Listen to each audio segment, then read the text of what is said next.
ఎక్కడ నేర్చుకున్నావు ఈ అలవాటు? ఏ అలవాటు? నాతోనే చెప్పిద్దాం అనుకుంటున్నావా? ఏంటిది? అన్నీ తెలిసి నాటకాలు. నాకేం తెలుసు మేడం. హా, అర్థమైంది. ఈ విషయాన్ని ఎవరికీ చెప్పకుండా సీక్రెట్గా ఉంచుదాం అనుకుంటున్నావు కదా? మీరేం మాట్లాడుతున్నారో నాకు అర్థం కావట్లే మేడం. హా, దొంగ.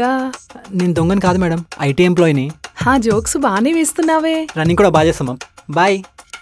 చూద్దాం ట్యాక్స్ పే చేసేది. ఒరే ఒరే, ఆ స్పీడ్ ఏంట్రా? అంటే క్యాబిన్లోనే చిచి కాదు. మరి కుక్క వెనకాల పడ్డట్టు అలా పరిగెడతావేంట్రా?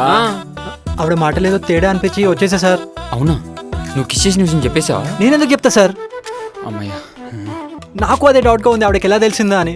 అప్పటికి నేను చెప్తూనే ఉన్నా నేను పెట్టను అని. మీరే నన్ను బలవంతం చేసి పెట్టించారు. ఆవిడకి తెలిసిపోయింది, నాకు అదే భయమేస్తుంది. పాలు తాగే పిల్లాడే మరి, నేను చెప్పంగానే పెట్టేయడానికి. నీ కోరికలు ఎక్కువే నువ్వే పెట్టేసావు. అదేంటి సార్ అలా అంటున్నారు? ఈ విషయం ఎవడికి తెలిసినా అదే అంటాడు.